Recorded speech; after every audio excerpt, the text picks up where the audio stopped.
اوكي لا، لازم كثير نكون منتبهين انه نحن بهمنا انقاذ لبنان. نتمنى انه يصير بصرح بكركي اجتماع كمان لكل النواب اللبنانيين نعمل، وليش ما بيطلع بيصلي كل القيادات الروحيه يعملوا يوم صلاه كرمال لبنان، كل واحد يصلي بمحل ما هو بيعتقد لازم يصلي فيه، حتى كلنا سوا الشعب اللبناني والنواب. ليش النواب اللي بدهم يجتمعوا اليوم فكرك انه شو اللي بيمنعهم انهم يروحوا يعملوا ضميرهم؟ شو اللي بيمنعهم؟ ما في خيارات سياسيه بالاخر طبعا دكتور، يعني ما في طبعا. هو المساله مش مساله انه مسيحي ما يختلف مع مسيحي لانه والله ما بعرف شو، في مساله خيارات سياسيه. في مسيحيين بخط سياسي يرتبط بمحور الممانعه، وفي مسيحيين بخط سياسي اخر بسموه حالهم سياديين. هون المشكل. نحن هذا تماما ممنونك للتركيز على هذا الموضوع.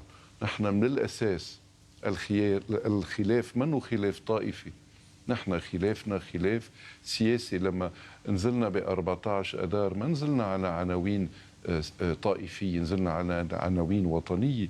ولما نزلنا على 17 تشرين كذلك الامر.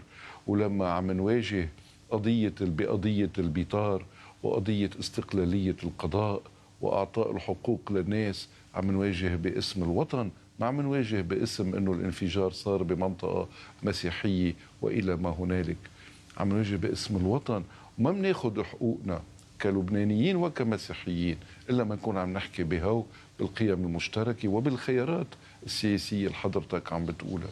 هلا والا نحن بنكون عم نرجع شو طرحنا بلبنان اليوم؟ شو طرحنا ما حدا عم بيجي بيعطي طرح جدي، لا مرشح لرئاسة الجمهورية بيقول لك أنا بدي طلع ما بعرف شو، ما حدا عم بيطلع خارج لبنان الميثاق اللي نحن عايشين فيه. بدهم شوية تطوير بالنظام من هون أو من هونيك، بس ما حدا عم بيجي بيقول بدي أعمل فيدرالية أو بدي أعمل تقسيم حتى نروح نحن وعلى اساس طائفي، تروح نحن كمسيحيين نشوف كيف بدنا نجمع قوتنا وكيف نوزن بالميزان. نحن قوتنا كمسيحيين بلبنان بمدى قدرتنا على الايمان وبالرغم عنا بهيدي الدوله وبهيدا الميثاق، هنيك بنوزن وبالحق وبالقانون وباحترام المواطنه، هنيك بنوزن. ولكن اذا بدنا نحكي الحديث الاخر بنكون عم ننتقل من الخيار اللبناني اللي نحن بنآمن فيه اللي كل اللبنانيين اجتمعوا عليه من وقت الاستقلال، عم نروح لخيار غير لبناني بدهم يحطونا فيه تمهيدا لتصفية ما تبقى من صمود ومناعة وحصانة لهذا اللبنان الحلو اللي بنآمن فيه. اليوم كيف بتطلع لكن استحقاق رئاسة الجمهورية من هذا المأزق؟ يعني اليوم في مرشحين لرئاسة الجمهورية، مرشح أعلن أنه هو مرشح وتبنته قوى سياسية تصف نفسها بالسيادية اللي هو النائب ميشيل معوض، ومرشح آخر هو لم يعلن ترشيحه ولكن أعلن حزب الله وحركة أمل أنه هن متبنين لترشيح رئيس تيار المردة الأستاذ سليمان فرنجية. طيب هون كيف تطلع من هذه الدوامة؟ ينزلوا على الجلسة. أول شيء مش عم بيسترجوا يروحوا على الجلسة. مش عم يروحوا على الجلسة لأنه ما عندهم 65 صوت. طيب معناتها أنه على اللي عم بيجي يعني ما فينا نيجي نخترع الانتخابات من خارج المجلس. بدك تنزل وتعمل الاختبار. إذا ما حدا عنده 65 صوت بنروح ساعتها على خيار ثالث. وهلا بنحب نختصر نحن المسافات ونلعبها على اللبناني، انه نقوطب عليها. بتلاقي في عجقه على الاوتوستراد بتروح بتزورب بتخلص بالاخر بوصل مأخر اكثر ما انك لو ضليتك على الاوتوستراد. خليك على الطريق العريض، الطريق اللي شق لك اياه الدستور. لعبها هنيك، مش ساعة اللي بدك تلعبها هنيك وساعة اللي بدك بتسكر الطريق وساعة اللي بدك بتسكر الزروب. مش هيك. نحن عم نقول بصريح العبارة اليوم في مرشح اسمه ميشيل معوض عنده المواصفات اللي نحن بدنا اياها تكون باي رئيس جمهوريه بيجي للبنان. في مرشح اخر تبنته الممانعه بلبنان وهو ينتمي جهارا الى محور اقليمي واضح، هذا المحور لا يزال قائما بالرغم من الزيارات اللي عم يعملها هذا او ذاك، وبالرغم من فتح السفارات، وبالرغم من كل شيء. منكون نحن عقلنا مغفل إذا افتكرنا أنه انتهت لعبة المحاور. في محور قائم واضح ببلش بركي بحارة حريك أو بغزة وبكفي صعودا لحدية طهران ويمكن في موسكو. هذا محور واضح، له مرشحه اسمه سليمان فرنجية، له مرشحه وبالنتيجة رجعنا على الخيارات السياسية. هيدا ماروني بيصلب بالخمسة وهيداك ماروني بيصلب بالخمسة، في خيارين. نحن عم نقول خيارنا واضح، نحن خيارنا هو خيار ميشيل معوض، ولا يزال خيارنا خيار ميشيل معوض. عندما نرى حقيقة مش بالوهم أنه هناك استحالة لوصول هذا أو ذاك، نذهب إلى مرشح آخر، ما في مشكلة. وفي كتير شخصيات نحن بنلاقي أنه لازم توصل. لكن على ما يظهر أنه بعض الدول وبعض القوى الفاعلة بلبنان بعدها مش عم تقتنع أنه هناك بعدها عم بتجرب تسوق لمحور الممانعة، ودول صديقة للبنان مثل فرنسا. يعني اليوم دهشت اليوم من الصراحة وتفاجأت من الصراحة اللي عم يكتبوا فيها إعلاميين لبنانيين كبار بصحف لبنانية انتقادا للموقف الفرنسي بهذا الشكل، انتقادا لشركة توتال بهذا الشكل، انه هي عم تتدخل بالانتخابات، وانه في اشاره واضحه الى الملياردير اللبناني اللي هو كمان مع شركه توتال. دهشت لانه ولا مره شفنا بالاعلام اللبناني هذا القواس على الدبلوماسيه الفرنسيه وعلى الموقف الفرنسي. انا برايي هيدي كلها برسم الاداره الفرنسيه وبرسم الاليزيه اللي لازم يقروا بتأني انه هذا الضغط اللي عم بيصير كرمال سليمان فرنجية عم بيتواجه بلبنان برأي وإعلام حر بعده عم بيقول انه لا يجوز مثل هذا الامر. يعني مش هيك بيركب رئيس جمهورية لبنان. وعم ينتقد ببعض المقالات شفتها اليوم، عم يحكوا انه كيف فرنسا تغلب البزنس على السياسي بالاخر في مصلحه في قصه توتال، في قصه دي اف، في قصه البور، في قصه البريد، في كل هالامور. يعني ايه، ولكن صارت القضيه هو كل عمره بالسياسه الدوليه في المصالح الكبرى، ولكن هالمره هزلت. يعني صارت الخبريه انه شو بتجيب معك على الطاوله بزنس، يعني بارخص ما شفناه بركي بالانتخابات اللي بتصير بلبنان. هيك كانه قد ايه بتدفع لي اخر النهار. هيك انا بتصور ان كان هذا الشيء صحيح او خطا، وانا اعتبر انه الرئيس ماكرون عنده من الكرامه وعنده من الفكره لعظمه فرنسا، انه اكيد هو ما بيقبل مثل هذه الصوره اليوم عم تتظاهر عن فرنسا بلبنان. اكيد هو ما بيقبل. بس هيدا الموقف الفرنسي بمعزل عن يعني ولكن في هناك بمعزل عن الموقف الامريكي. هذا نعم، هذا موقف فرنسي لانه الامريكيين عندهم اليوم الهموم الكبرى. يعني اليوم عندهم جبهتين بالعالم مفتوحين كبار. عندهم جبهه اسيا، يعني تايوان وكوريا الجنوبيه واليابان بوجه الصين، يعني الجبهه الصينيه. وعندهم جبهه اوكرانيا. مش هينه انه امريكا صارت دافع مساعدات عسكريه فوق 100 مليار دولار لاوكرانيا، وبينزل شهريا كمان مليارات لاوكرانيا مساعدات انسانيه ومدنيه، وهي تتحمل العبء الاكبر بكثير من اي دوله اخرى واي مجموعه دول بالنسبه لمساعده اوكرانيا. ده اصبح في مش استنزاف، ولكن في تعب عم بيصير، في فتيج بنسميها، في تعب عم بيصير عند الدول اللي عم فايته بدعم اوكرانيا. وبذات الوقت في جبهه اخرى غير حاره ولكن جبهه بارده موجوده باسيا. ما بدها اليوم تلتهي امريكا بجبهه اخرى بتوكلها. هي الجبهه هون موكلتها انه نحن بنمشي باي شيء. وحتى لقينا الامريكاني انه بالاتفاق بالاجتماع الخماسي اللي صار بباريس وهي الاشياء ما انحكى عنها، يعني اذا بدك انهم هن بادروا، هن اجوا بورقه، جربوا انهم هن كمان يكونوا عم يتقدموا بهذا الموضوع، مش تقييموا المبادره من الفرنسيين، ولكن برايي حتى يساعدوا كمان اكثر.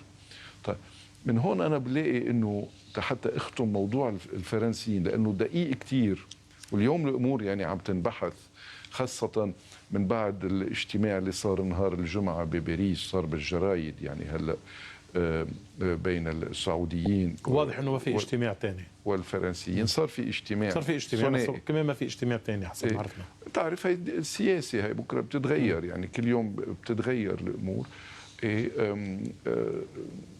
برأيي يعني اليوم هناك ضرورة عند فرنسا لإعادة الشرح شو اللي عم تعملوا بالنسبة للبنان، لأنه في كتير عدم الرضا من قبل الرأي العام كتير الواسع العريض اللي هو تقليديا متعلق بالقيم الفرنسية والمشتركة مع القيم اللبنانية، ولازم في شرح.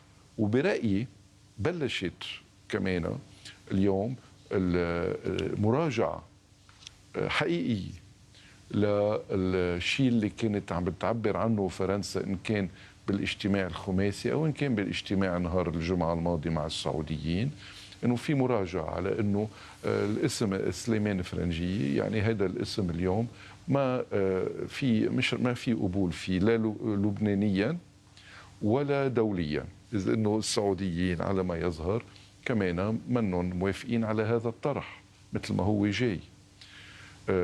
نحن بالنسبة لنا خلينا، طبعا حضرتك عم تسألني وأنا قلت لك يعني الجو الدولي هيك، نحن المهم نحن كلبنانيين كمعارضة وكفريق سياسي واضح نحن شو بدنا، لأنه كمان علينا نحدد شو بدنا. أكيد في عليكم مسؤوليات، عارفين شو ما بدنا وقلنا شو بدنا. قلنا أعطينا اسم ميشيل معوض اللي هو اسم نلاقي فيه هذه المواصفات، مرفوض من فريق آخر، ولكن نحن قلنا أعطينا إشارة حقيقية شو بدنا. نحن مش عم ننتخب هالمرة لحالنا، عم ننتخب لأولادنا ولأولاد أولادنا خيارات. ونحن قلنا من الأساس إنه نحن ما بنقدر نمشي بسليمان بيك، لا الأسباب 1 2 3 ما في لزوم نرجع نعيدها. وأنا ما بدي شعر، وبتصور هذا الموقف أنا سعيد إنه في كتير دول صديقة للبنان فهمت تماما الكلام اللي عم ينحكى. نحن ما بدنا إعلان نوايا بقى، نحن بدنا موقف واضح من قضايا محددة. من قبل مين يعني؟ من قبل المرشح، من قبل سليمان بيك. خي في قضية معينة. طيب باخذ قضية واحدة اليوم مطروحة، قضية تحقيق المرفأ. خي طيب شو موقفك منها؟ طيب كيف تحمي أنت وزير ممثلك بالحكومة كان مطلوب للتحقيق وأنت عم تحميه بالسياسة حتى ما ينزل على التحقيق؟ طيب كيف بدك وعندك نص بيروت دمرت، نص بيروت بين هلالين الشرقية اللي هي بدها تحضنك كمان، بده يكون عاطفيا ماشي معك، بدها تحس انه والله هذا الرئيس رح جاب لي حقوقي او دافع بالقضايا عن شيء بتهمني بيومياتي.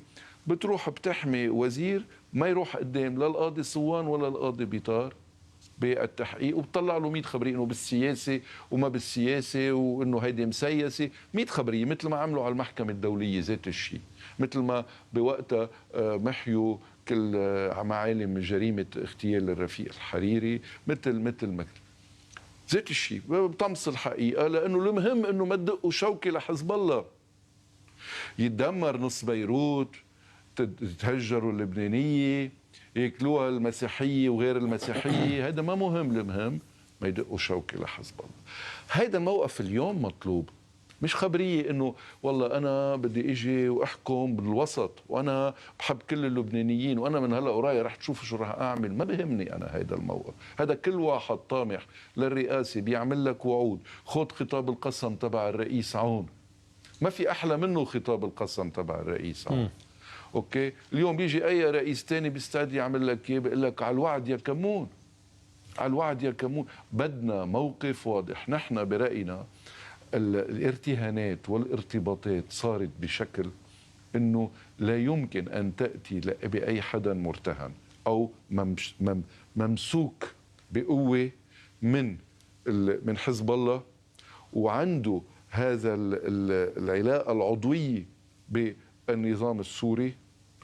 ما بنقدر، منا بحاجه لهذا. لبنان ليس بحاجه لهذه النماذج، بحاجه لنماذج اخرى. عظيم. بس انطلاقا من كلامك دكتور، يعني اول شيء الفرنسيين، طب انه رئيس تيار المردة كان مرة الماضي على قاب قوسين او ادنى من انه يعمل رئيس جمهوريه، واتصل فيه الرئيس اولاند وهنيه. مظبوط. طيب الفرنسي يمكن باطار رد الاعتبار او رد الجميل ل رئيس تيار المردة انه هن لليوم بعدهم متبنين له. اثنين، عم تحكي انه عن العلاقه العضويه اللي بتربطه بالنظام السوري، طب هيدي العلاقه لا يستطيع لبنان ان يستفيد منها، يعني مثلا لا يستطيع لبنان ان يستفيد منها بمساله النازحين السوريين، لا يستطيع لبنان ان يستفيد منها بمساله ترسيم الحدود البحريه والبريه مع سوريا، لا يستطيع لبنان ان يستفيد منها بانتزاع اعتراف سوري بلبنانيه مزارع شبعه، انه يمكن يقدر يعملوا سليمان فرنجيه هودي الامور. هي هلا بنتصور انه الخبريه خبريه عشائريه او عائليه، هيك بنفكر علاقات بين الدول ما فيها مصالح. ليه ما عطوا اياها للجنرال عون هيدي الانجازات العظيمه؟ قديش جنرال يعني لانه علاقته ما يعني كيف علاقته؟ مش الجنرال عون علاقة بيمثل وقت وصل على السلطه اكبر تيار مسيحي، وباتفاق مع راب حتما كان هو الممثل الاقوى للمسيحيين والجامع، بيمثل فوق 80% من المسيحيين. نتائج الانتخابات اعطت هذا الامر. طب ليش انت يا بشار الاسد ما بتحكي مع رئيس عون وبتعمل اتفاق انت وياه بترجع النازحين وبتعطيه انجاز؟ بعطيه انجاز ما عطيوه. ليه بدهم يعطوا ليه بدهم يعطوا لسليمان فرنجيه؟ هيدي دول ما بتشتغل بطريقه عشائريه. نحن بنفكر انه بتشتغل بطريقه عشائريه، انه يا طويل العمر بيمشي الحال هيك ما ولا هيدا الزمن. في جيل جديد اليوم وصل على الحكم بكل بلدان العالم، جيل بيقرا سياسي صح وبيعمل حساباته صح. مشان هيك لا المملكه العربيه السعوديه اليوم بقى بتمشي بالطريقه العائليه والعشائريه، في عندها اوراق عمل وعندها مشاريع ضخمه بتريليونات الدولارات، ما بتقدر تجي هيك يعني تعطي كادويات ببلاش. والسوريين ليه بدهم يعطوك؟ على اي اساس؟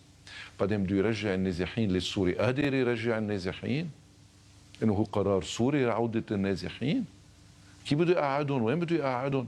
وين إعادة الأعمار بسوريا؟ ما إذا ما اجت الأموال من الخليج وتحررت الأموال من الخليج، كيف بدهم يرجعوا يعمروا سوريا؟ فوق 300 مليار بحاجة سوريا حتى ترجع تعمر. هيدي خبرية وعود ما بيملكها، يعني بيجي بوعدك أنا إنه بكرة بروح أنا بصلي منيح بالكنيسة وكذا، بكرة بروح بحكي مع بابا روما وبيعملنا كيف هالخبرية؟ عم توعدوا باسم سوريا مشان هيك بدك ترجع وبركي بيعمل أحسن؟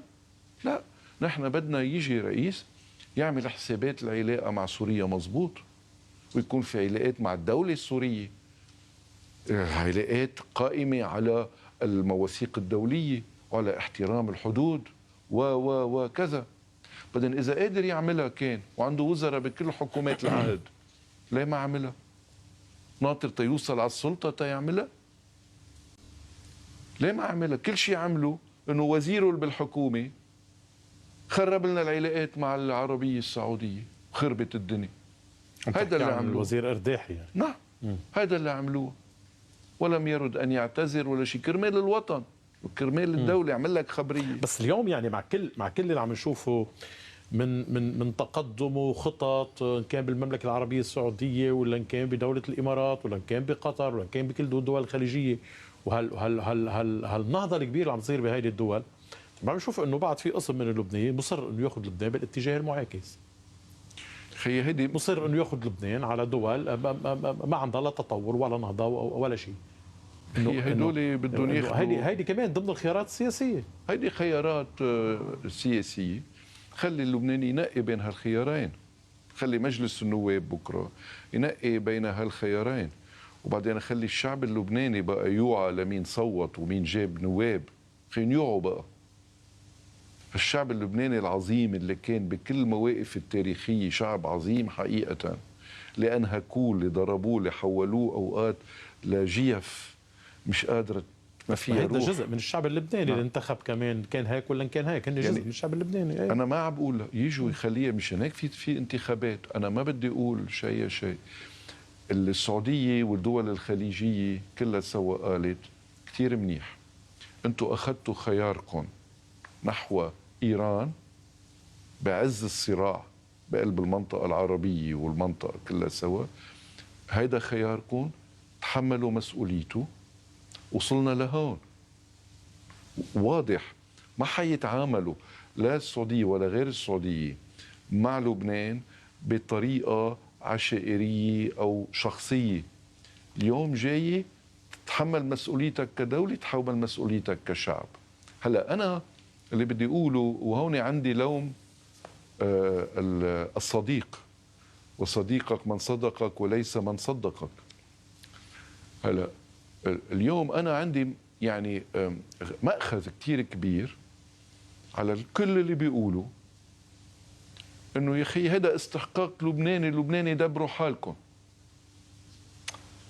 لا، يعني معناتها اول شيء يعني عم ننسحب الايد من الوضع اللبناني، وعم نترك لحزب الله اللي هو جناح من فيلق القدس اللي تابع لإيران واللي مسيطر على الدولة اللبنانية أمنيا وعسكريا. استحقاق لبناني. كل السعوديين قالوا هذا استحقاق. وزير الخارجية السعودي قال انه لبنان يحتاج الى تقارب لبناني. لم يحتاج الى تقارب لبناني بمعنى انه انتم لبنانيين يعني ساعدوا بعضكم. ايه بس بعد المملكة العربية السعودية عم موقفها من الاستحقاق الرئاسي. تسلم. ايه بعد عم موقفها انه اذا بدكم يانا نجي نساعد، نحن هيدا هو موقف. صحيح. اوكي صحيح. ويا لبنانيين تحملوا مسؤوليتهم. والفرنسيين بيقولوا ذات الشيء، انه انتم حق عليكم مش عم تتفقوا مع بعضكم، وبذات الوقت بيتركوك بتم الضبع. بجات الوقت بيقولوا لك انت دبر حالك. طب يا اخي، في خاطف لهذه الرهينه، في جلاد، في ضحيه، بتقول له للضحيه دبر حالك مع الجلاد؟ كيف يعني؟ بدك تستسلم، يا اما بدك تستسلم يا اما بدك تموت. شو الخيار الثالث؟ انه تروح تجيب سلاح وتقاوم؟ هذا هو يعني عم يدعونا انه نروح نعمل حرب؟ انا برايي عتبه على كل اصدقاء لبنان، تاخروا كثيرا بمساعده لبنان وتوقيف القوى الحيه بهيدا البلد اللي رافضه لوضع يد السلاح على هذا البلد. تاخروا كثيرا، واليوم عم نسمع اشارات انه خلينا ننطر بعد شهرين تنشوف شو بدها تصير مفاعيل اتفاق الصين بيجين، ونشوف بعدين اذا التزمت ايران بكل شيء، وفي اشياء يمكن بدها تنحط شوي على النار. شو معناتها؟ انا اليوم كمسؤول سياسي بدي اطلع اقول لهم للبنانيين انطروا شهرين 3 يا شباب حتى ينفك اسره للبنان من اخذ الرهينه. اذا ما بنحط براسنا انه في رهينه وفي جلاد، بنكون نحن عم نفكر انه اللبنانيين كلهم عايشين بسويسرا مش بلبنان، كلنا ما حدا معه عويسيه، وقاعدين كلنا عم نحكي ونحن هيك جماعه ما بنعرف نتفاهم ونتفق مع بعضنا. لا يا اخي، ما بتقدر تتفق مع واحد ليل ونهار بيقول لك ما بخليك توقف على اجريك بالقضاء، انا ما بخلي قطاعك الانمائي والاقتصادي بلبنان يمشي الا مثل ما انا بدي، ما بخلي الدوله والحكومه تجتمع او ما تجتمع الا مثل ما انا بدي، ما بخلي مجلس النواب يعمل الا مثل ما انا بدي، ما بخلي الجيش ينتشر وياخذ مهماته الا مثل ما انا بدي. وبعدين بيجي بتقول اتفقوا بين بعضكم. لا، نحن اليوم بحاجه لاكثر من اي وقت مضى لتدخل فعلي حقيقي سياسي جدي، مش كلامي. بيحكوك بالعقوبات، بيجوا باحد الاحاديث احد السفراء اللي بيتابعوا الملف اللبناني بقوه بيقول لك انه ايه في نظام عقوبات اوروبي موجود. انا بعدني جاي من بروكسل، نظام اوروبي. طب شو في هيدا النظام العقوبات الاوروبي؟ فاضي، في اطار انه ايه يجب ويجب ويجب. عبوا طيب له كذا، له سنه واكثر نظام العقوبات موجود، عبوا بعدهم لهلا لبنان عم بينازع وشعبنا عم بيموت وما عم نقدر نهدي اولادنا كلهم بدهم فيها تيسافروا لبرا.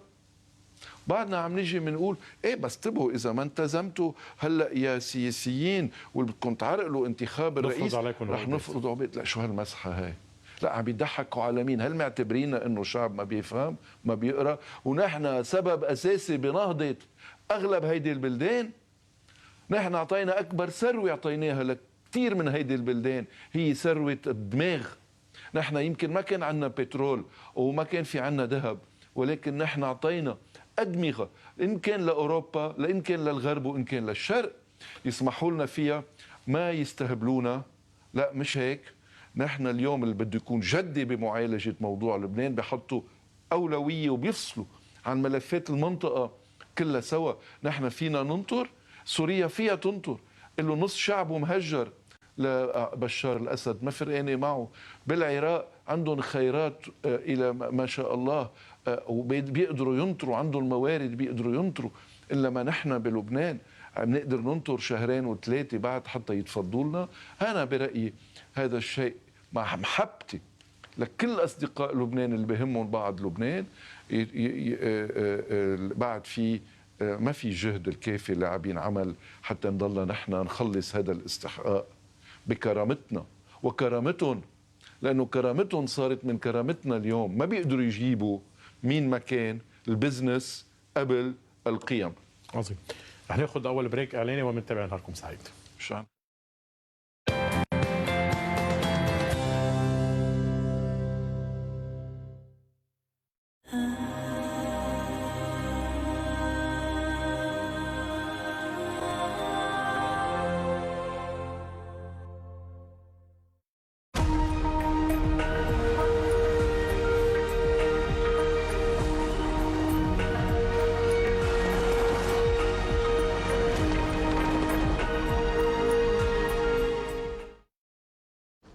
نوال، سرك انكشف. انت اللي سرقت الكبايسة. كتر دراما برمضان. كيبل فيجن بتقدم لكم اشتراك سني بأهم المحطات التلفزيونية مع تركيب بقيمة $10 بالشهر. اتصلوا فينا على 1540 أو زوروا موقعنا cablevision.com.lb.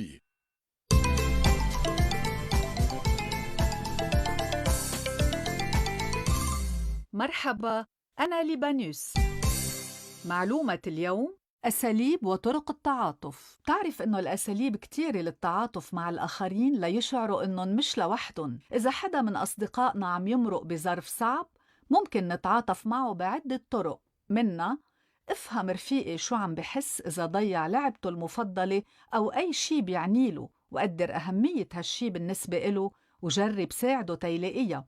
وافهم كيف عم يشعر إذا كان معصب لأنه حدا ضايقه بالملعب، واتخيل حالي مطرحه وادعمه تيواجه. ومن طرق التعاطف كمان إذا شفت ولد لحاله بالملعب افهم قدي صعب يكون ما عم بيلاقي حدا يلعب معه، والأهم إني جرب اتقرب منه ولعبه معي ومع رفقاتي. تعاطف مش بس أشعر مع الآخر، كمان ساعده. هذه الحكاية من وحي الخيال، لم تحدث في أي زمان ومكان. عبدو العربجي ما بيندم، ولكنها قد تحدث في كل زمان ومكان. من أنتو؟ أخوك لسه ما اندفن وبدك تستولي على كل شيء. يا ويلك من اللي رايحين لعنده كلياتنا. طالما أنت تحت عباية أبو حمزة النشواتي بحياتك ما بتنضام. لما كتافك تبقى تقدر تشيلها لهالعباية وقتها أبقى أعزم الناس لحتى تحتمي فيها. حرمته وهربت مع عشيقها. ما حدا شايفك غير الحق، وهو الحق وبيظهر الحق. بيقولوا رجال ما بتبكي ولا بتنكسر. كذب. وحياة اللي خلقني من صلبك أنا أطهر من مية المطر. ما في حدا ما بيبكي وبينكسر، بس الرجال هو يلي بيقوم وبيكمل دربه. خطوة واحدة بس يمكن تغير كل مصيره. من امتى يا بعدي بتعملي شي لله انتي؟ العربجي يوميا خلال شهر رمضان المبارك على LBCI.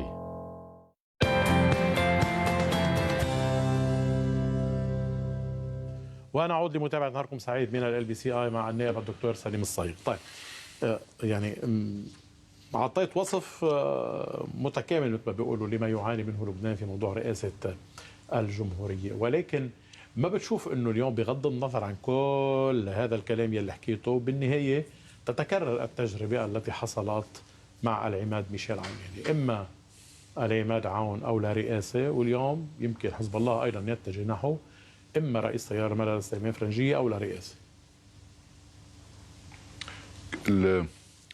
الوضع مختلف تماما. كان لبنان في بعد عنده نمو 2-3% بوقتها. عندك طبقة وسطى كتير كبيرة بلبنان قادرة تحمل لوحدها من دون دولة. يعني كنا بوقتها مجتمع ماشي على الاوتو بايلوت، مثل ما الطيارة بحطوها على الاوتوماتيك وبتطير لوحدها. كان مجتمع، كان لبنان قادر يمشي على الاوتو بايلوت. عندك مصرف لبنان ماشي بهندساته المالية مع المصارف. الاقتصاد ولو كان وهمي، ولكن الاقتصاد عيش اللبناني بوهم انه هو صحته منيحة، بالنتيجة السياسي لشو والدولة لشو الحكومة لشو، بلد ماشي برئيس وبلا رئيس. اليوم انت صرت بحاجة لسياسات عامة فورية، بحاجة لحدا يحكي مع مجتمع دولي جديا حتى نقدر نبلش نعطي أكسجين لهيدا الشعب اللبناني. قبل ما نوعى بعد سنتين ما في شعب بقى. هيدا النزيف اللي موجود اليوم ما كان موجود بوقتها أبدا.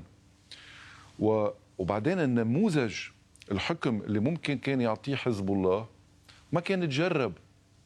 اليوم أعطى نموذج الحكم حزب الله، أدى إلى ما أدى إليه.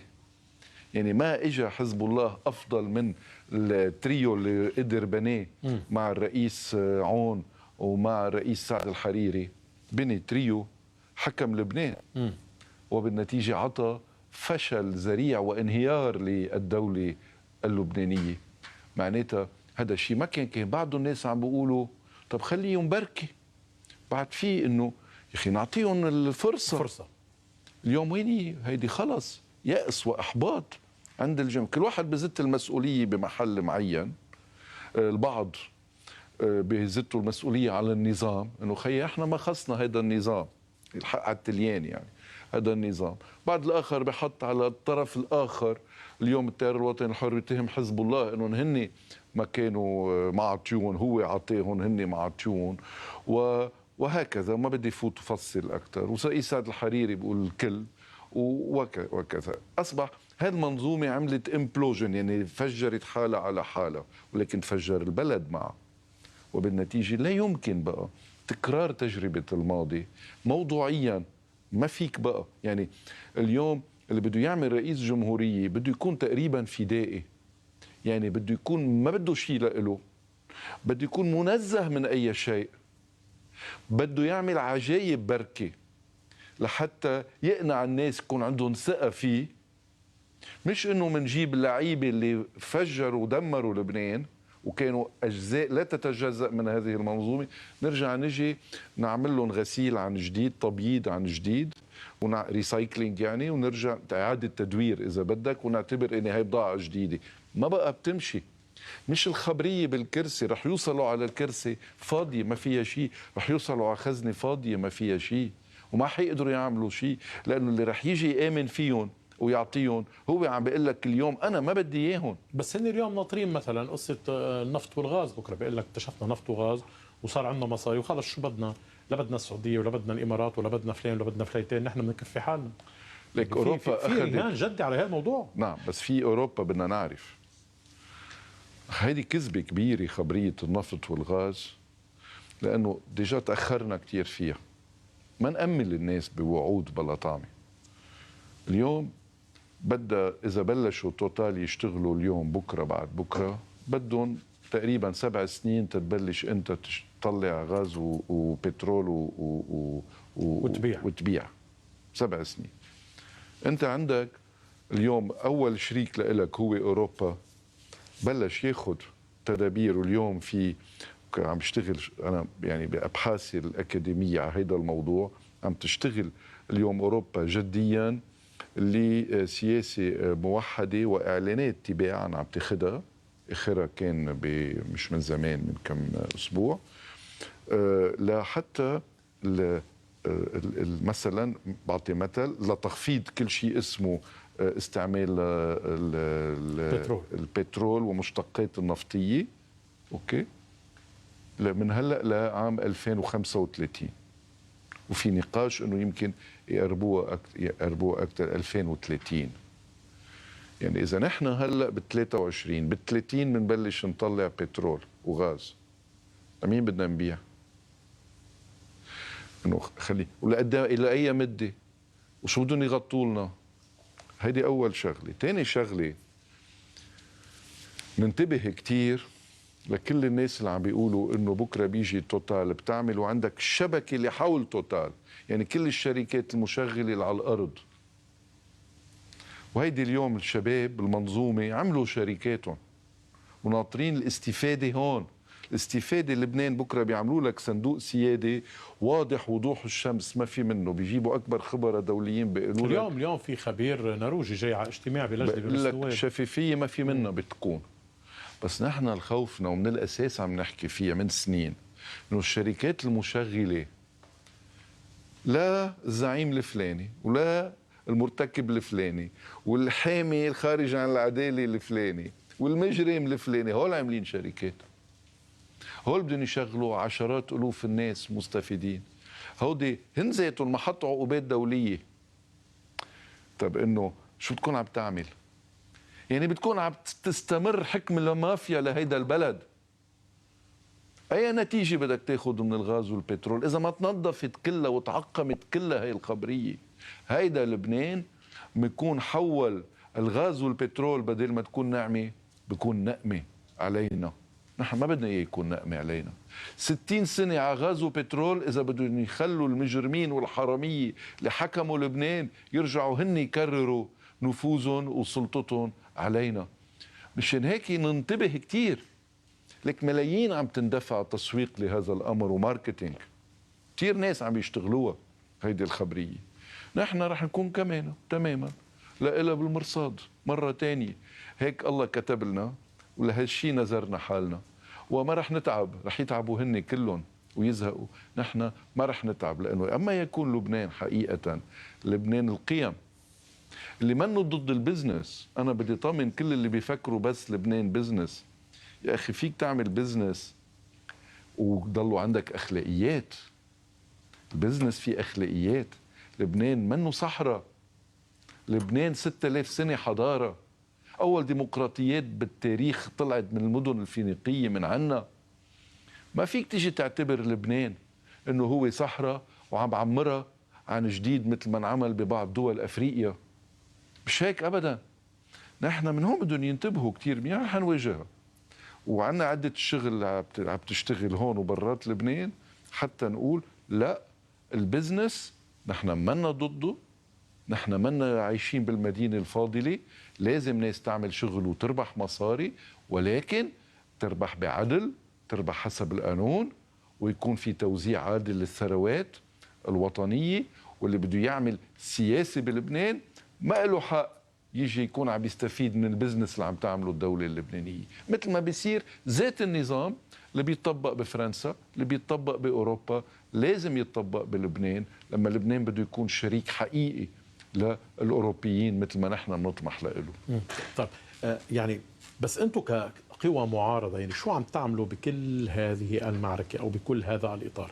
حتى اليوم أنتم كقوى معارضة ما نكونوا موحدين. يعني اليوم مثل ما بيقولوا مثلا الكتائب والقوات اللبنانيه يعني صالين على بعضهم يمكن اكثر مما هو بين الكتائب والتيار الوطني الحر وبين القوات والتيار الوطني الحر. هلا استاذ بسام انت بتعرف انه اللي عم بتقوله مش مزبوط. لانه بسمع الكلام انا. ايه انت عم تنقل ناقل الكفر ليس بكافر. بس هذا الشيء مش مزبوط. نحن بعمليه انقاذ لبنان والمواجهه لانقاذ لبنان ما فينا إلا ما نكون قاعدين بعين الشمس واضحين وضوح الشمس.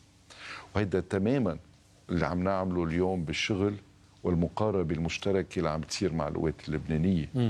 إذ أنه نحن حتى شغلة فريدة من نوعها اليوم بالأداء السياسي بلبنان، أنه نحن مش عم نركز على الرمزية بقى، وهي بقصد برمزية لقاء قادة الحزبين، يعني الرئيس الدكتور سمير جعجع والشيخ سامي جميل. أنا ما عم بحكي عن هالرمزية، لأنه بتعرف بلبنان وبالشرق نتعلق كتير بالرمزية. نحن قلنا خلينا نحافظ على رمزية كل شخص محل ما هو هلأ، وعم ننتقل للعمل، وهذا اللي بلشنا فيه أنا والنائب جورج عدوان، وبعدين انتقلت وبعدها مكفية، ولكن صارت أخذت طوابق مختلفة وقطاعات مختلفة، وعم بيكون التنسيق للحقيقة بموضوع المعارضة تنسيق قائم من دون تكلفة، مثل ما بيقولوا من دون كلفة، ما بدها مواعيد وما بدها هيدا إعلانات مسبقة وكذا. يعني كذا مرة صار حقيقة دولة الرئيس غسان حصباني والنايب جورج عقايس، القاضي جورج عقايس، جايين على الصيفي عاملين اجتماعات، واخترنا الصيفي بطريقة عفوية من دون يعني ما توقفنا على الرمزيات. بقى الوضع ما بيحمل، لأنه الصيفي قريبة على مجلس النواب، وخاصة مجلس النواب ما في مكاتب للنواب يقدروا يقعدوا فيها هلأ كله بعد ما تصلح وما ترتب من بعد انفجار المرفأ. وبالنتيجة أحلى موقع عم بيكون بالصيف، وقت عم بيصير في اجتماعات بغير محلات من دون أي بروتوكول. عم بتصير اليوم الشعب اللبناني منه ناطر منا نتوقف على اعتبارات إلى طابع الرمزية، بده نروح على الشيء العملي.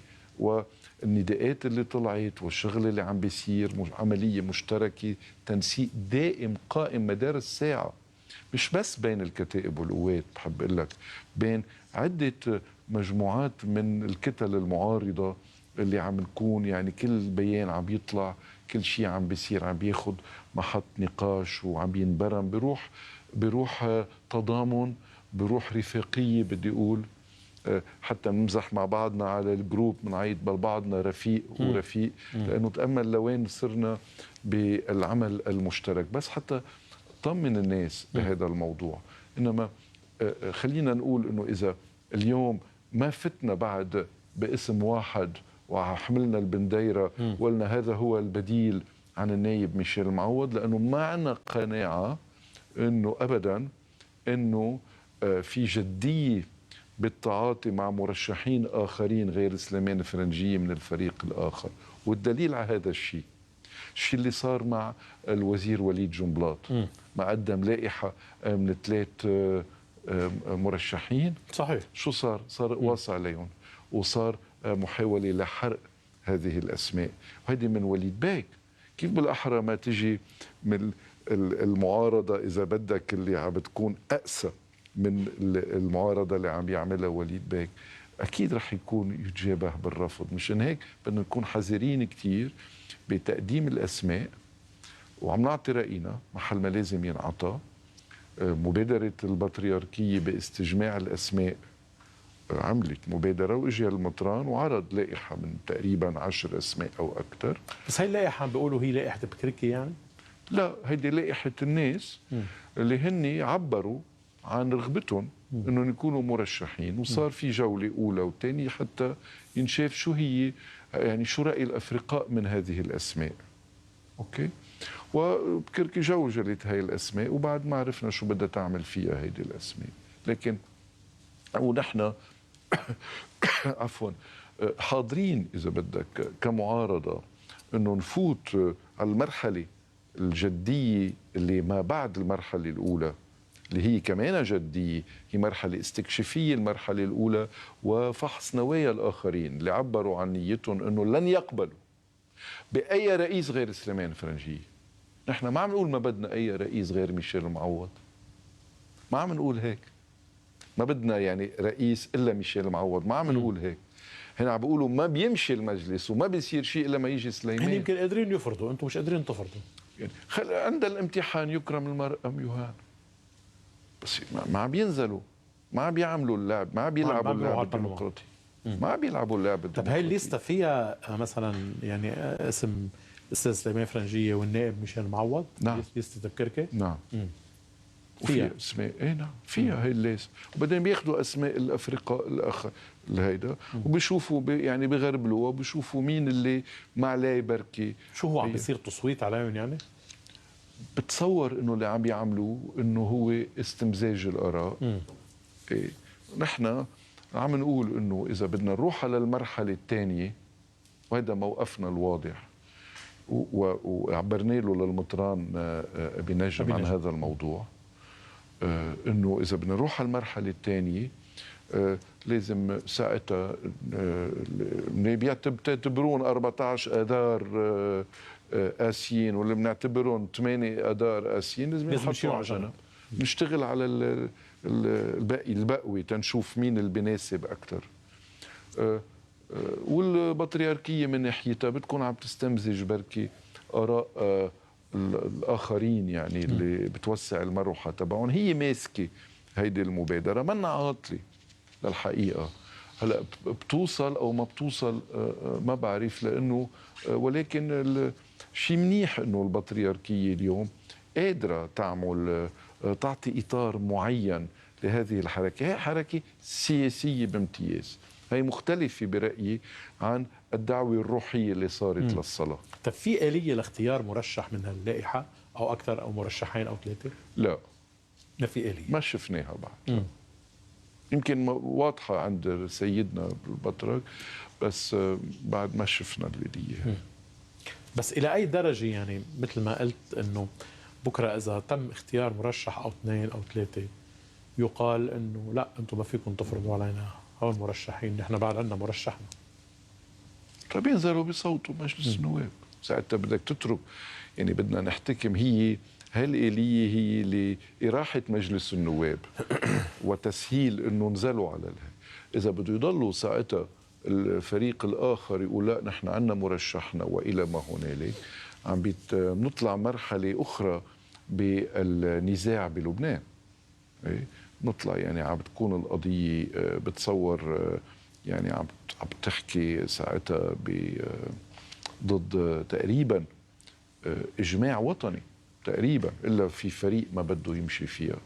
ساعتها بتتغير كل المعادله. بتصور يعني هن عم بيجربوا انه يعني ما يروحوا لهذا المحل. لك وعندي قناعه انا انه ما حدا يعني حاضر من لا الثنائي ولا اللي بيدور بفلكه، ما حدا حاضر يدفع كلفة مجيء سليمان فرنجية. يعني كلفته باهظة عليهم. طب ليش؟ شو بكون عمل يعني؟ الفراغ يضلوا هيك أفضل ما كلفته أقل ما يجي رئيس رح يكلفهم أكثر. شو بده يكلفهم؟ كلفهم أول شيء بالسياسة، رح يحملوه هن كل شيء، رح يحملوه هن 100%. ما قدروا يحملوا العماد عون، العماد ميشيل عون. ما بقول لك لا، العماد ميشيل عون ما كلفهم؟ كلفهم بس حملوا. ما كلفهم يعني شو حملوا اليوم؟ ما ننسى لك اجى عماد عون حملوه، كان البلد قادر يحمل، كان الوضع الاقتصادي قادر يحمل، كان بعد فيك تتنفس شوي بالوهم لل 2019. اجت 2019 فضحت العمليه كلها سوا. فضحت يعني فضحت المستور. يعني لو ما صارت حركه 17 تشرين 2019 كنا بركي من كفي بالوهم شي سنه بعد. اجت سرعت الخبريه هي مش اكثر، بس خبريه رايحه وحذرنا منها. واذا بتتذكر في مؤتمرات صحفيه للشيخ سامي الجميل واعتبروه انه اف شو بضلوا ينعي بامور وشايفها سوداء وكذا، وعم بيقول لهم لوين واصلين، واعتبرونا انه روحوا تسلوا بشيء ثاني بعدكم مراهقين بالسياسه. فشلوا باعطاء اي شيء يعني بحمل الوضع اللبناني. الوضع هو كان حامل حاله لوحده، اليوم ما بقى حدا قادر يحمل حدا وما قادرين يدفعوا كلفته السياسيه خاصه. يعني اليوم بده يعمل مشكل مع الدول العربيه مجددا، بدنا نكفي هيك بعدين بدك تعمل مشكل مع اللبنانيين أهم من الدول العربية. اللبنانيين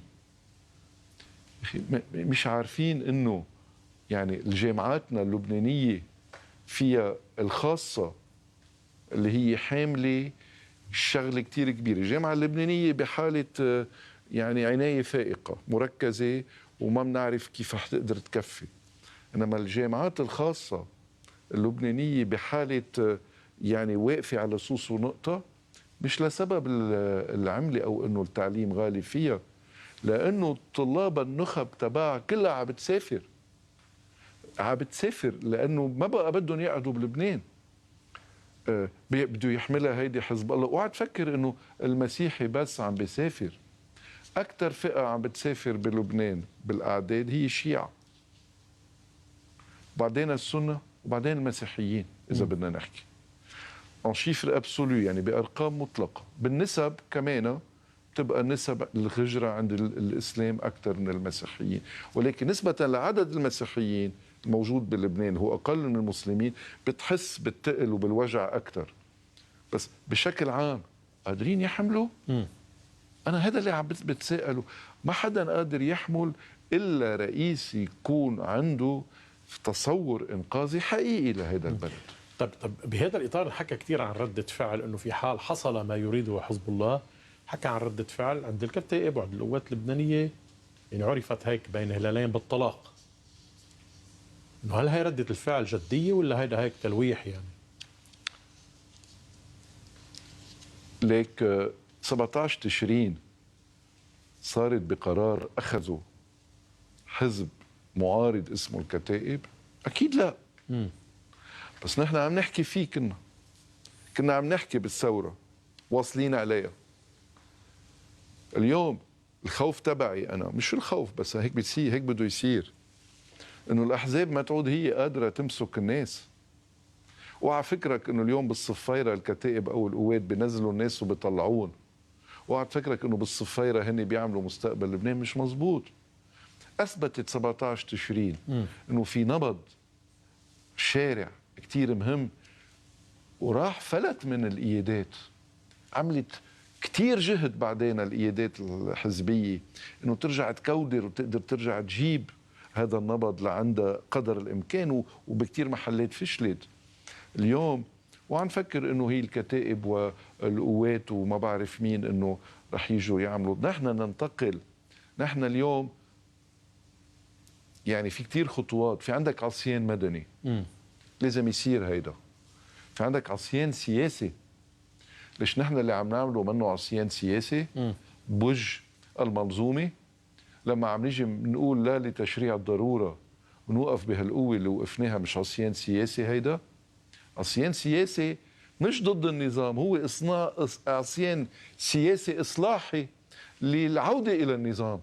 في فرق كتير كبير. نحن ما عم نخرج من الدستور، نحن عم نرجع نصلح المسار تنرجع على الدستور. نحن اليوم إذا كفت الأمور هيك بدون أي شك لن نقبل أن نعيش في دولة بيحكمها حزب الله. لن نقبل. يعني خلينا نفهم أنه أبسط أو أقل الإيمان هو الطلاق. لأنه نحن ما رح نقبل نعيش إلا أحرار بهيدا البلد. قبل ما أخذ تاني بريك إعلاني بدي أروح عند زميلتي بترا أبو حيدر يلي موجودة بإحدى السوبر ماركت لنتابع معها التطورات التي لها علاقة بموضوع التسعير والالتزام بهامش ربح معقول وكل هذه الأمور. تفضلي بترا. شو حيشوف 49,000 حيشتريها صح؟ نعم بسام، نهارك سعيد لك ولضيوفك وللمشاهدين. يعني منذ الساعة 9 من صباح هذا اليوم يقوم وزير الاقتصاد أمين سلام بمرافقة مدير عام وزارة الاقتصاد الدكتور محمد أبو حيدر يبدو أنه القطع الاتصال. رح ناخذ بريك ومنتابع. نهاركم سعيد.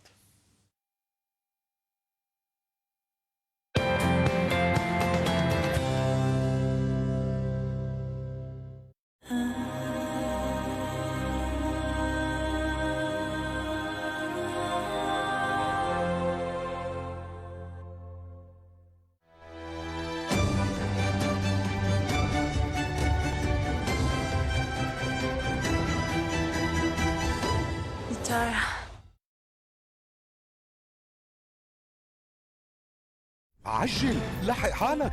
شو ناطر لتنمر؟ شو ناطر لتصير ملياردير؟ جايزة اللوتو فوق 12 مليار.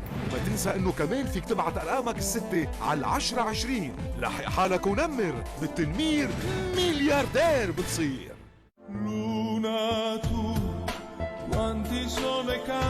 Les Nuits Nostalgie présentent Alessandro Safina avec ses musiciens en concert le samedi 29 avril au Casino du Liban.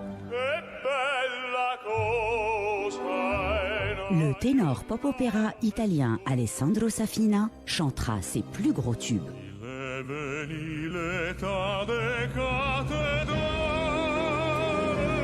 Parla più piano e nessuno sentirà.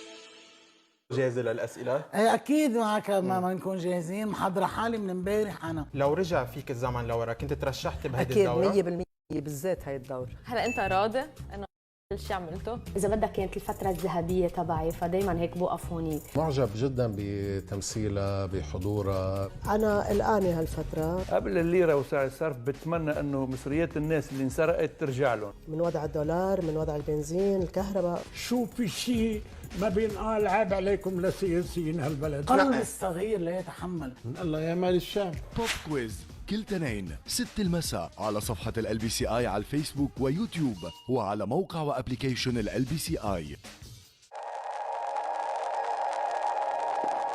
ما رح فيكم تشيلوا عينكم عن الشاشة ولا لحظة.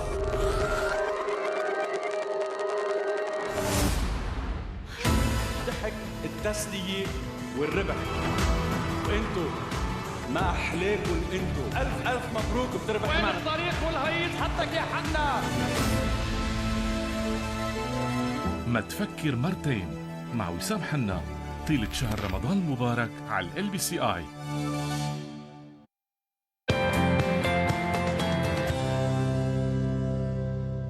ونتابع الجزء الاخير من نهاركم سعيد من LBCI مع النائب الدكتور سليم الصيغ. طيب اليوم تشهد المنطقه تغيرات، شفنا الاتفاق السعودي الايراني بالصين، شفنا كمان امبارح زياره الرئيس بشار الاسد الى دوله الامارات، شفنا توقيع اتفاق امني بين العراق والايرانيين. في تحولات عم بتصير بالمنطقه، والبعض يقول انه هذه التحولات اكيد لها تداعيات على الوضع اللبناني وتحديدا استحقاق رئاسة الجمهورية. ولكن أتى اجتماع باريس يعني اللي صار نهار الجمعة ليقول أنه لا، طولوا بالكم، بعد الموقف السعودي هو ذاته ما تغير تجاه الاستحقاق الرئاسي في لبنان. هل لبنان سيدفع ثمن هذه التحولات في المنطقة؟ أم يستفيد منها؟ شكرا. سؤال كتير مهم حقيقة. لبنان إذا ما عرف شو بده يعني بالحالة الانقسام اللي موجودة فيه هلا هو بهالكبير هاي، من الطبيعي انه يستسهلوا البقوة يعملوا ديل على ظهره. اوكي، المنطق هيك بيقول اذا منك موحد وكل واحد بغني على الليلة، يعني رئيس مئاتي راح يحكي بالمسيحية بالفاتيكان يعني، والمسيحية ما معهم خبر، وكل واحد فاتح بلبنان. هو هلا بيطلع نحكي بشو ما كان، يعني بلد شوي فلتان، حارة كل من ايده له كثير فلتان مش شوي فلتان. يعني بالسياسة بالدبلوماسية بالحد الأدنى بتطلع بتوحد شيء معين. ما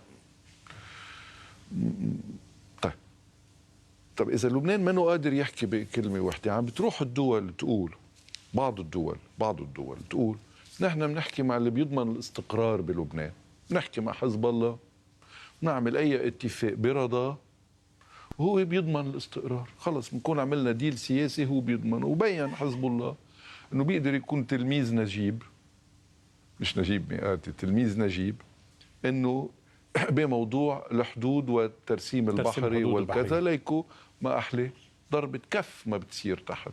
قصة اليونيفيل نزلت الكرة الأرضية كلها من هون ومن برا، إنه حتى تقول هيدا حادث عابر وما له أثر سياسي ونسيناه، ما في شيء، كله ماشي الحال. هذا المنطق البديهي، وهذا اللي عم يدفع كتير دول تفكر بهذا المنطق. ولكن في كلمة قلتها أنا، هي الاستقرار. الاستقرار مش معناتها السلام.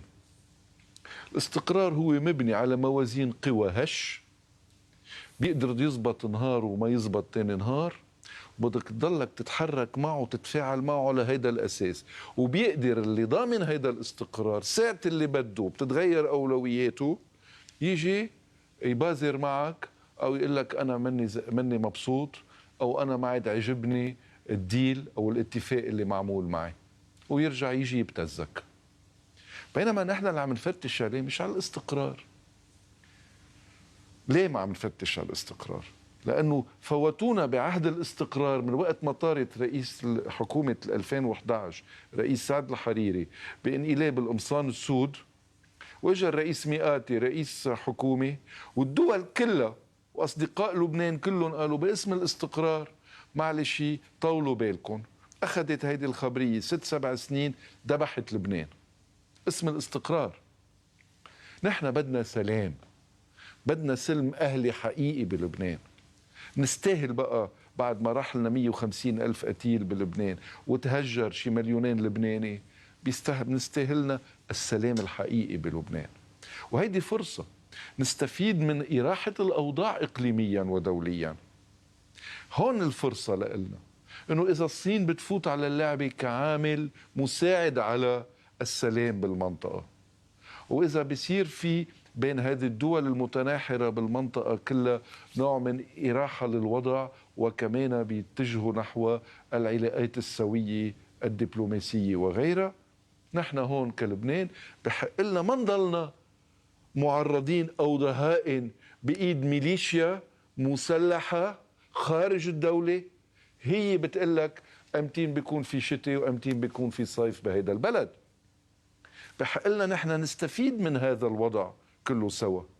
وهيدي الصوت اللي لازم نوصله اليوم عبر LBC وعبر برنامجك وعبر كل الأصوات الحرة اللي عم تطلع بلبنان، حفاظا على ما تبقى من هذا البلد، وإعطاء منصة حقيقية للمستقبل حتى يرجع يصير في نهضة.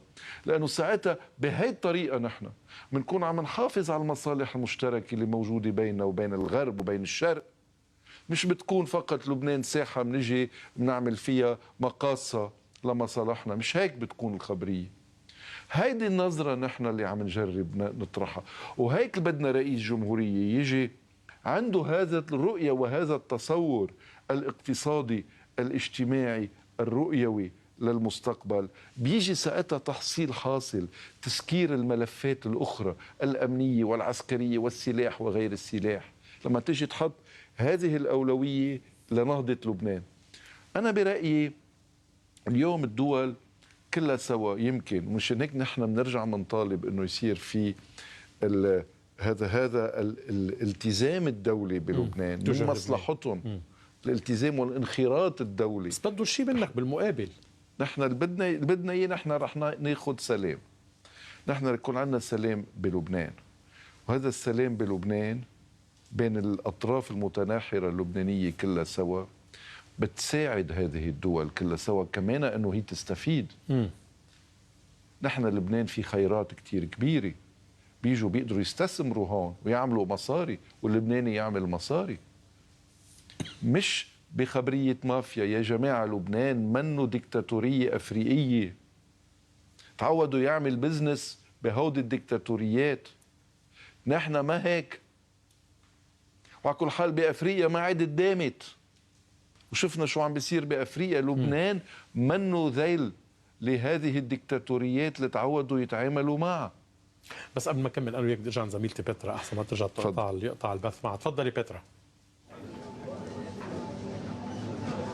نعم بسام، يعني كنا عم نقول قبل ما يروح البث المباشر انه وزير الاقتصاد امين سلام ومنذ الساعه 9 صباحا برفقه مدير عام وزاره الاقتصاد محمد ابو حيدر ومديريه حمايه المستهلك بالوزاره عم بيقوموا بجوله، وهذا يعني قبل يومين ثلاثه من انطلاق شهر رمضان الكريم، جوله على السوبر ماركت ومحال الخضار ليتاكدوا فعلا اذا في التزام وتطبيق للقانون الجديد اللي طلع من وزاره الاقتصاد للتسعير بالدولار، واذا كان في مخالفات ايضا وفروقات اسعار، واذا فعلا عم بيكون في التزام جيد بهذا الموضوع. مخالفات كثيره باربع محلات بس ببيروت سجلت، يعني هذا عم نحكي بس باربع محلات هالقد كان في مخالفات، يعني شو بدنا نقول على صعيد كل لبنان. دكتور محمد ابو حيدر مدير عام وزاره الاقتصاد، شو المخالفات اللي سجلت؟ كنا عم نشوف نحن وياكم عن جد في قصص منا مقبوله. صحيح، اليوم نحن بترا خلال زمن الصوم ومع بدء حلول شهر رمضان المبارك بتعرفي الضغط اكثر هو على المواد الغذائيه وعلى الخضار وعلى الفاكهه.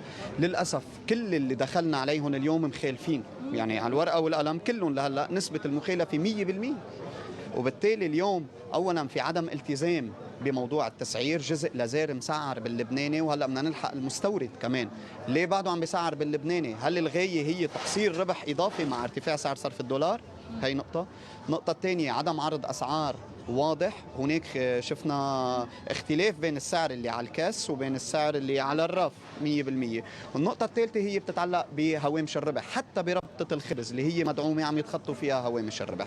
للأسف اليوم نحن على أبواب هالشهر الفضيل مع كمان خلال زمن الصوم المواطن عم يدفع ثمن جشع البعض، واليوم مطلوب يكون العقوبة رادعة، لأنه اليوم لما عم يستسهل هالتاجر بأي عقوبة عم تحصل له بالتالي عم بيمني نفسه الآخر أنه يخالف والثالث يخالف. حتى شفنا بأحد محلات الكبار الخضار ما مسعر ولا أي نوع.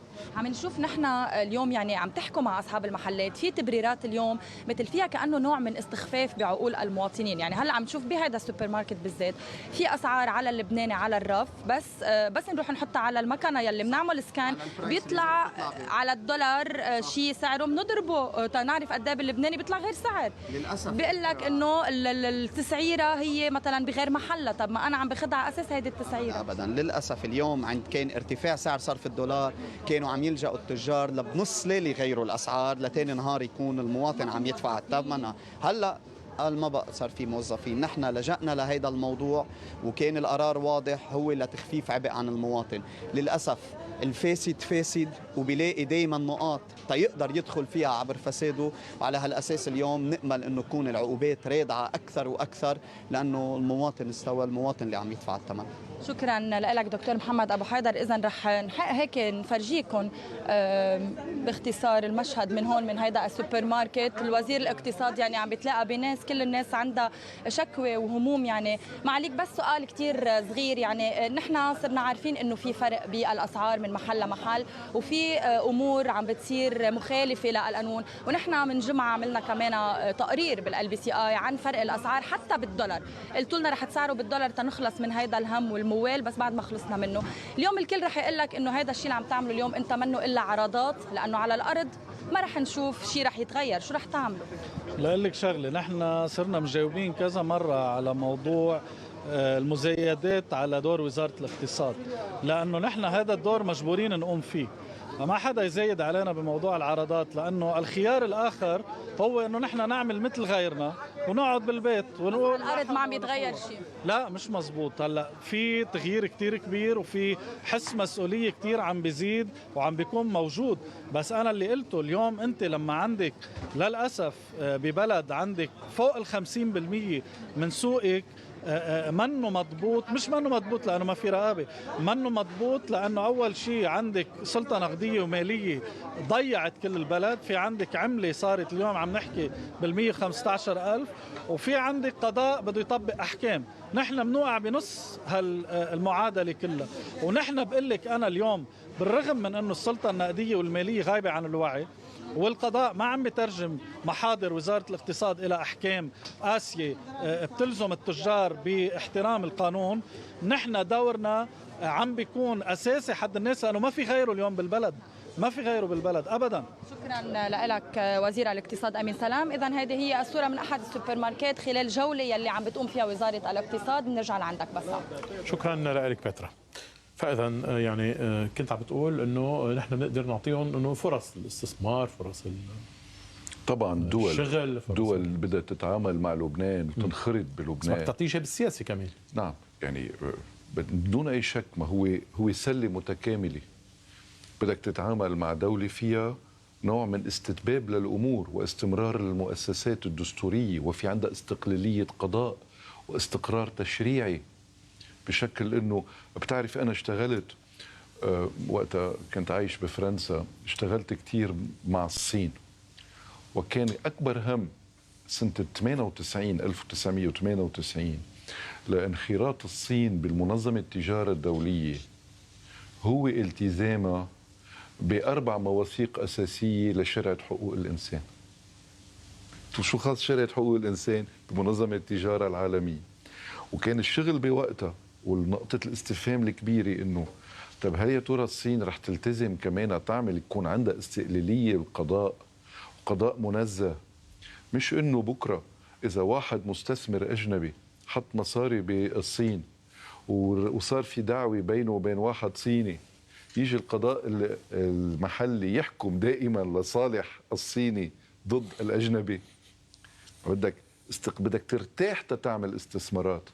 لما بدك تجيب استثمارات مباشره FDIs على لبنان، بدك تكون مطمن الاستثمار المستثمر انه اذا صار في عنده اي مشكله رح ياخذ حقه بالقانون، مش بالبرطيل وبالزعبره وبالسمسره. ليه بيهربوا المستثمرين؟